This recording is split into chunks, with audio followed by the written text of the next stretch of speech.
creo que el buen vivir tiene dimensiones locales, andinas, nuestras, ¿no? El summa causai andino, que es algo muy importante en la construcción del buen vivir, que es un concepto además desarrollado por Ecuador, por Bolivia también. Ellos hablan de vivir bien, nosotros hablamos de buen vivir, pero es parecido.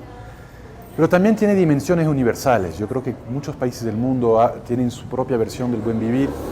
Nosotros entendemos el buen vivir, primero hay que partir de una base material elemental del buen vivir. O sea, no existe buen vivir en presencia de injusticias clamorosas, de grandes desigualdades, de falta de igualdad de oportunidades. Entonces yo sí creo que hay una base, me atrevo a decir, marxiana, en el sentido de que tiene que haber la supremacía del ser humano sobre el capital para que podamos hablar de buen vivir, e incluso de summa causai en el sentido indígena ancestral del sentido del buen vivir.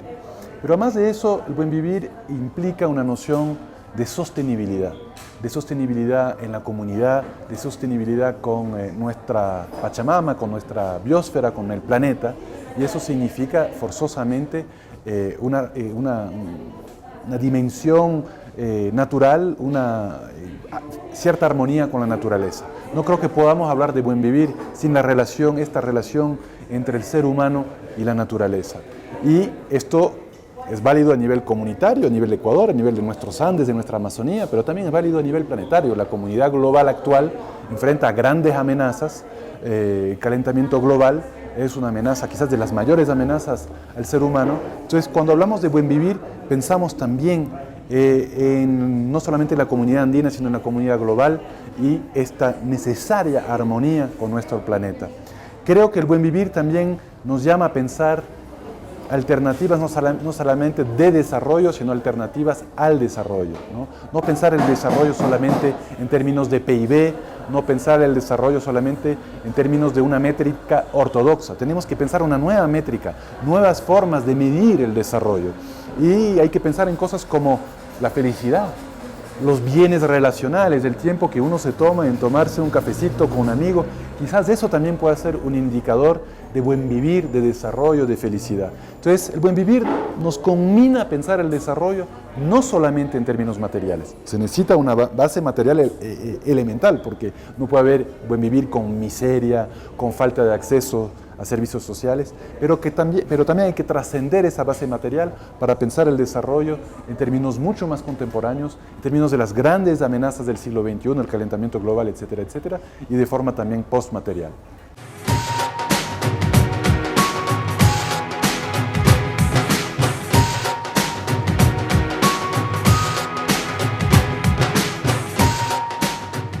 Yo creo que la Revolución Ciudadana siempre planteó desde el inicio la naturaleza en el centro de su propuesta política, ¿no? Primero hablamos de buen vivir, declaramos los derechos de la naturaleza en nuestra Constitución, ¿no? Creo que es la única Constitución del planeta que establece la naturaleza como sujeto jurídico de derechos. Eso es fundamental. Además de eso, yo creo que una de las grandes apuestas por la naturaleza es la lucha contra la pobreza. A veces no lo vemos así, nos gusta recurrir a ciertos clichés, ciertos estereotipos sobre la protección de la naturaleza, pero no puede haber protección de la naturaleza, por ejemplo en la Amazonía, en el contexto de ciudades totalmente caóticas, anárquicas, sin servicios básicos, sin procesamiento de desechos, en las cuales todos los desechos se van a los ríos amazónicos a contaminar la Amazonía. O sea, no se puede. De igual manera, la mayor presión sobre la naturaleza, sobre la Amazonía en especial, es la ampliación de la frontera agrícola. Y esa ampliación de la frontera agrícola, muchas veces, no exclusivamente, porque también hay unas empresas que juegan un rol nefasto ahí, pero muchas veces una ampliación por parte de los más pobres que talan árboles y que siembran además un suelo muy pobre, ¿no? Siembran en unas condiciones de pobreza sus cultivos o tienen ganado, etcétera, etcétera. Entonces muchas veces uno cree que el petróleo es la mayor amenaza a la naturaleza. A mí no me gusta mucho el petróleo y además creo que hay que alejarse del petróleo por muchas razones, incluyendo una necesidad de alejarse de las materias primas y de sofisticar nuestra economía. Pero el petróleo en sí probablemente necesita 2 hectáreas ahí de deforestación para tener el pozo, pero la ampliación de la frontera agrícola, yo he sobrevolado mucho la Amazonía en estos últimos años y se ve que la ampliación de la frontera agrícola es la verdadera amenaza, la principal causa de tala de árboles y es la verdadera amenaza sobre la Amazonía. Entonces necesitamos políticas de lucha contra la pobreza, de servicios y de empleo para que la gente no esté talando árboles. Necesitamos también una política muy fuerte en contra de la deforestación. Hay un nuevo ministro del Ambiente que ha sido muy tajante, que tiene además un plan que lo ha elaborado hace varios años para luchar contra la deforestación, luchar contra el tráfico de maderas. Es decir, tienen que ser políticas, es complejo, no es sencillo, pero tienen que ser políticas holísticas, integrales, de lucha por la naturaleza, y hay que sembrar sobre todo con los más pequeños en el sistema educativo un amor por la naturaleza. Creo que nuestro proceso político, hablando tanto de buen vivir y hablando tanto de los derechos de la naturaleza, también está sembrando esa semilla para las futuras generaciones.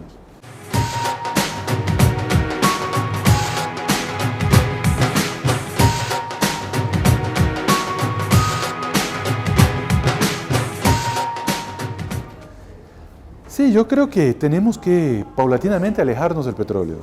Tenemos que alejarnos paulatinamente de las materias primas, todas las materias primas, ¿no? La División Internacional del Trabajo, que fue señalada tantas veces a lo largo del siglo XX por muchos economistas, por los teóricos de la dependencia, en fin, claro, nos sitúa en una situación desigual en el sistema mundo a los países que producimos y exportamos materias primas, que somos primario exportadores, y que importamos todo lo demás, sobre todo bienes manufacturados en el siglo XX y en el siglo XXI, bienes que provienen ahora de la economía del conocimiento, la economía de la innovación, bienes con alto componente tecnológico y que tienen un valor agregado que, bueno, que nos coloca en una situación muy desventajosa en el sistema internacional, en el comercio internacional. Exportar banano o petróleo e importar patentes, medicamentos, software, computadoras, etcétera, evidentemente nos coloca en una situación desigual. Incluso pensando desde una perspectiva más economicista, más productivista,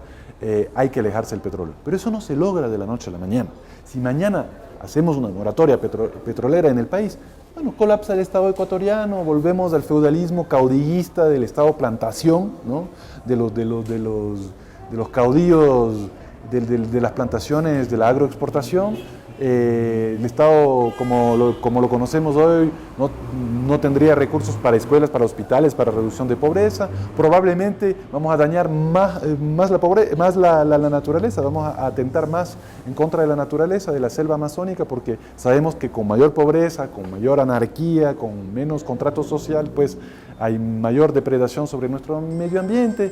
Entonces hay que ser responsables en ese sentido. Hay que paulatinamente alejarnos de una lógica extractivista, pero llevamos ni siquiera 200 años de vida republicana de lógica extractivista, sino me atrevo a decir desde 500 años desde la llegada de los españoles de lógica extractivista. No se nos puede exigir a nosotros, que hemos estado 8, ya casi 9 años en el gobierno y que estamos tratando de dar este giro en nuestra matriz productiva, de acabar con el extractivismo de la noche a la mañana. Yo creo que eso es una demanda irresponsable y creo que es una demanda que juega mucho, que le hace mucho el juego a la derecha y que realmente debilita a nuestro Estado y que no es real. O sea, tenemos que tener políticas claras, que las estamos teniendo, con inversión en educación, inversión en universidades, inversión en el sector conocimiento y talento humano para poder cambiar nuestra matriz productiva y plantearnos, como lo hicieron algunos países, ¿no? Los países asiáticos lo hicieron quizás en 30, 35, máximo 40 años, un giro de las materias primas a otro tipo de economía, y es ese mismo giro que tenemos que dar de forma responsable y certera.